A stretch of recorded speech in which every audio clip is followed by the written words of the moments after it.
ஒரு தகவல். சொல்வது திருமதி எம். கலா சரஸ்வதி. தலைப்பு மலைப்பாம்பு. கண்ணனின் திருப்பாதம் பிருந்தாவனத்தை புனிதப்படுத்தியது. கம்சனால் அனுப்பப்பட்ட அகாசுரன் பாலகன் கிருஷ்ணனை எதிர்பார்த்து காத்திருந்தான். அகாசுரன் ஒரு பெரிய பாம்பின் வடிவம் கொண்டான். அதன் கீழ் உதடு பூமியில் படர்ந்திருக்க, மேல் உதடு வான மண்டலத்தை எட்டியிருந்தது. திறந்த அதன் வாய் ஒரு குகை போல இருந்தது. அதன் பற்கள் சிறு குன்றுகள் போல இருந்தது.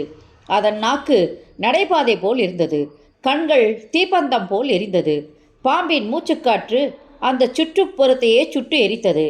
கண்ணனோடு வந்த சிறுவர்கள் அனைவரும் நீண்டிருந்த அந்த பாதை போன்றிருந்த அந்த நாக்கின் மேல் தங்கள் பசு கன்றுகளோடு குதித்து விளையாடி ஓடினர்.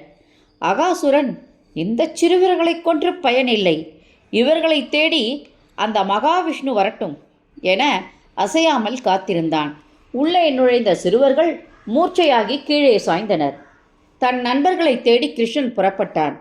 அசுரனின் அகண்ட வாயினுள் கண்ணன் காலடி பட்டவுடன் கம்சன், தொலைந்தான் அந்த மகாவிஷ்ணு என ஆரவாரம் செய்தான்.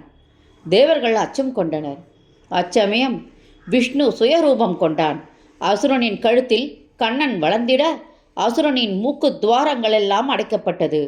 அசுரனுக்கு மூச்சு திணறல் ஏற்பட்டது. வெளிவர முடியாத மூச்சுக்காற்று அசுரனின் மண்டையை பிளந்து கொண்டு வெளியேறியது. அசுரனின் மரணம் கம்சனின் கர்வத்தை அடக்கியது. கண்ணன் தன் உருகொண்டு இடைச்சிறுவர்களை தன் கருணை பார்வையால் பார்த்தான். மயக்கத்திலிருந்து அவர்களை தெளிவித்தான். இடைச்சிறுவர்கள் நடந்தது அறியாது குதித்து விளையாடி மாடு கன்று மேய்த்து விளையாடினர்.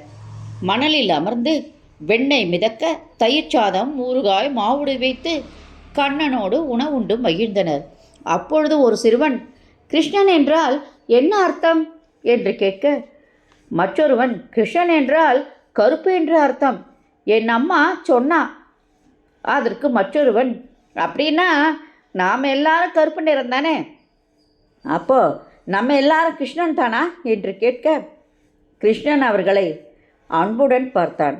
அனைவரும் ஒருவரை ஒருவர் கிருஷ்ணரோடு கட்டி அணைத்து கொண்டனர்.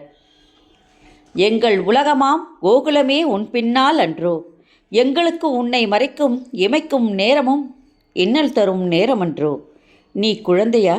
இல்லை இல்லை, ஆயர்பாடியை காக்க வந்த அநாத ரக்ஷகன். நன்றி, வணக்கம். இந்த ஆடியோ வீடியோ பிடிச்சிருந்தேன் லைக் பண்ணுங்கள், ஷேர் பண்ணுங்கள். கொளத்தூர் பாபா டேபிள் சேனலுக்கு நீங்கள் சப்ஸ்கிரைப் பண்ணுங்கள்.